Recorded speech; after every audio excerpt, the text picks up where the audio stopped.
ನಮಸ್ಕಾರ. ಕುಂಭರಾಶಿ ಕುಂಭರಾಶಿ ತುಂಬಾ ಅತ್ಯಂತ ಜನಗಳು ನೋಡಿರುವಂತಹ ರಾಶಿ ಕುಂಭರಾಶಿ. ಯಾಕೆಂದ್ರೆ ಕುಂಭರಾಶಿಗೆ ಇನ್ನೇನಾದ್ರು ಒಳ್ಳೇದಾಗತ್ತಾ ಅಂತ ಖಂಡಿತ ಹೇಳಬೇಕು ಅಂತಂದ್ರೆ ಏನೂ ಬಲ ಇರ್ಲಿಲ್ಲ ಕುಂಭರಾಶಿಯವರಿಗೆ. ರಾಹು ಕೇತು ಶನಿ ಯಾವ ಬಲವೂ ಇರ್ಲಿಲ್ಲ ಇವರಿಗೆ. 2ನೇ ಸ್ಥಾನದಲ್ಲಿ ರಾಹು, ಮತ್ತೆ 8ನೇ ಸ್ಥಾನದಲ್ಲಿ ಕೇತು, ಈಗ ಜನ್ಮದಲ್ಲಿ ಶನಿ, 4ರಲ್ಲಿ ಗುರು, ಎಲ್ಲ ಬಲವು 1 ವರ್ಷಗಳ ಕಾಲ ತೊಂದರೆ ಇದ್ದಂತಹ ಕುಂಭರಾಶಿಯವರಿಗೆ ಜೂನ್ ತಿಂಗಳಿಂದ ಭಾಗ್ಯೋದಯ ಆಗುವಂತಹ ಸಾಧ್ಯತೆ. ಯಾವ ತರ ಅಂದ್ರೆ ರಾಹುವಿನ ಬದಲಾವಣೆ ಆಗೋಗ್ಬಿಡುತ್ತೆ. ಸ್ವಲ್ಪ ಏನೋ ಹೆಲ್ತ್ ವಿಚಾರದಲ್ಲಿ ಒಂದಷ್ಟು ಪ್ರಾಬ್ಲಮ್ಸು, ತಲೆನೋವು, ಜಾಯಿಂಟ್ ಪೇನ್ಸು ಇದೆಲ್ಲ ಬರಬಹುದು. ಆದ್ರೆ ಮೈನರ್ ಆಗಿರುವಂತಹ ಕೆಲವೊಂದು ಹೆಲ್ತ್ ಇಶ್ಯೂಸ್ ಇದ್ರೂ ಕೂಡ ಗುರು ಪಂಚಮದಿಂದ ನೇರ ದೃಷ್ಟಿಯನ್ನ ನಿಮ್ಮ ಜನ್ಮಕ್ಕೆ ಹಾಕ್ತಾನೆ. ಹಾಗಾಗಿ ಆರೋಗ್ಯದ ಸಮಸ್ಯೆ ಸಣ್ಣ ಪುಟ್ಟ ರೀತಿಯಲ್ಲಿ ಬರಬಹುದು ವಿನಃ ದೊಡ್ಡದಾಗಿ ಇರ್ಲಿಕ್ಕಿಲ್ಲ.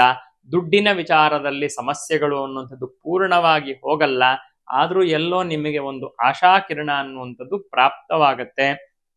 ಕುಟುಂಬದಲ್ಲಿ ಇರುವಂತಹ ಎಷ್ಟೋ ಸಮಸ್ಯೆಗಳು ದೂರವಾಗತ್ತೆ. ಮುಂದೆ ಮಾಡುವಂತಹ ವೃತ್ತಿಯಲ್ಲಿ ನನಗೆ ಒಳ್ಳೆಯದಾಗುವಂತಹ ಒಂದು ಸಾಧ್ಯತೆ ಇದೆ.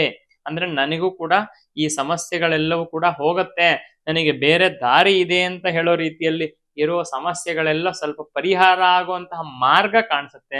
ಪೂರ್ತಿ ಪರಿಹಾರ ಆಗತ್ತೆ ಅಂತಲ್ಲ, ಯಾಕೆಂದ್ರೆ ಗುರುವಿನ ಒಂದು ಬಲ, ಗುರುವಿನ ಒಂದು ದೃಷ್ಟಿ ಅನ್ನುವಂಥದ್ದು ನಿಮ್ಮ ಕರ್ಮಸ್ಥಾನದ ಮೇಲೆ ಬೀಳತ್ತೆ, ನಿಮ್ಮ ಭಾಗ್ಯಸ್ಥಾನದ ಮೇಲೆ ಬೀಳತ್ತೆ, ನಿಮ್ಮ ಲಗ್ನದ ಮೇಲೆ ಬೀಳತ್ತೆ, ಅದು ಜನ್ಮದ ಮೇಲೆ ಬೀಳತ್ತೆ. ಹಾಗಾಗಿ ಇವರಿಗೆ ವಿಶೇಷವಾಗಿ ಹೇಳಬೇಕು ಅಂತಂದ್ರೆ ಎಷ್ಟೋ ಸಮಸ್ಯೆಗಳಿಂದ ಉಪಶಮನ ಸಿಗುವಂತಹ, ಕುಟುಂಬದಿಂದ ಮಾರ್ಗದರ್ಶನ, ಒಳ್ಳೆ ಒಂದು ಸಹಾಯ ಹಸ್ತ ಸಿಗುವಂತಹ, ಸ್ನೇಹಿತರಿಂದ ಇವರಿಗೆ ಒಂದು ಮಾರ್ಗದರ್ಶನ, ಒಂದು ಸಹಾಯ, ಒಂದು ರೀತಿಯಾಗಿರುವಂತಹ ಒಳ್ಳೆ ಮಾರಲ್ ಸಪೋರ್ಟ್ ಅಂತ ನಾವೇನ್ ಕರೆಯಬಹುದು ಅದು ಸಿಗುವಂತಹ, ಮತ್ತೆ ಮಾಡುವಂತಹ ವೃತ್ತಿಯಲ್ಲಿ ಜನಗಳ ಒಂದು ಸಂಯೋಗ ಅನ್ನುವಂಥದ್ದು ಹೇಗಿರುತ್ತೆ ಮಾಡುವಂತಹ ಕೆಲಸದಲ್ಲಿ, ಎಲ್ಲೋ ಒಂದ್ ಕಡೆ ಇವರ ಒಂದು ಗೌರವಕ್ಕೆ ಧಕ್ಕೆ ಆಗುವಂತಹ ಸಾಕಷ್ಟು ವಿಚಾರಗಳು ಹಿಂದೆ ನಡೆದಿದ್ರು ಕೂಡ ಅದೆಲ್ಲವನ್ನ ನೀವು ತಿರಸ್ಕಾರ ಮಾಡಿ ಈಗ ಹೊರಗಡೆ ಬಂದು ನಿಮಗೆ ಮತ್ತೆ ನೀವು ಮಾಡುವಂತಹ ಉದ್ಯೋಗ, ವ್ಯಾಪಾರ, ವ್ಯವಹಾರ, ಕೆಲಸದಲ್ಲಿ ನಿಮಗೆ ಎಲ್ಲೋ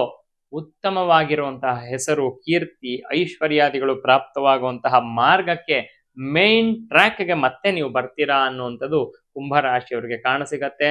ಜನ್ಮದಲ್ಲಿ ರಾಹು, ಸಪ್ತಮದಲ್ಲಿ ಕೇತು ಇದ್ರೆ ಸ್ವಲ್ಪ ಕುಟುಂಬದಲ್ಲಿ ಇನ್ನೂ ಅಂದ್ರೆ ಗಂಡ ಹೆಂಡತಿಯರ ಮಧ್ಯ ಸಣ್ಣ ಪುಟ್ಟ ಸಮಸ್ಯೆಗಳು ಅನ್ನುವಂಥದ್ದು ಇದ್ರೂ ಕೂಡ 5ನೇ ಸ್ಥಾನದಲ್ಲಿ ಗುರು ಬಂದ ಅಂತಾದ್ರೆ ಮಕ್ಕಳ ವಿಚಾರದಲ್ಲಿದ್ದಂತಹ ಅನೇಕ ಯೋಚನೆಗಳು, ಅಂದ್ರೆ ಕುಂಭರಾಶಿಯವರಿಗೆ ಅವರ ಜೀವನದ ಯೋಚನೆ ಜೊತೆಗೆ ಮಕ್ಕಳ ವಿಚಾರದಲ್ಲಿ ಒಂದಷ್ಟು ಯೋಚನೆಗಳು, ಒಂದಷ್ಟು ತೊಂದರೆಗಳು ಅನ್ನುವಂಥದ್ದು ಅದು ಕೂಡ ಸ್ವಲ್ಪ ದೂರವಾಗಿ ಸ್ವಲ್ಪ ನೆಟ್ಟುಸಿರನ್ನ ಬಿಡುವಂತಹ, ಒಂದು ರೀತಿ ನಿಮ್ಮ ಜೀವನದ ಮೇಲೆ ಹೆಚ್ಚು ಫೋಕಸ್ ಮಾಡುವಂತಹ ರೀತಿಯಾಗಿರುವಂತಹ ಅನುಗ್ರಹಗಳು ಅನ್ನುವಂಥದ್ದು ಕುಂಭರಾಶಿಯವರಿಗೆ ಪ್ರಾಪ್ತವಾಗಲಿದೆ. ಕುಂಭರಾಶಿಯವರಿಗೆ ಒಂದು 70-75 ಭಾಗದಷ್ಟು ಶುಭ ಫಲಗಳನ್ನೇ ನಿರೀಕ್ಷಣೆಯನ್ನು ಮಾಡುವುದು. ಒಳ್ಳೆಯದಾಗ್ಲಿ. ನಮಸ್ಕಾರ.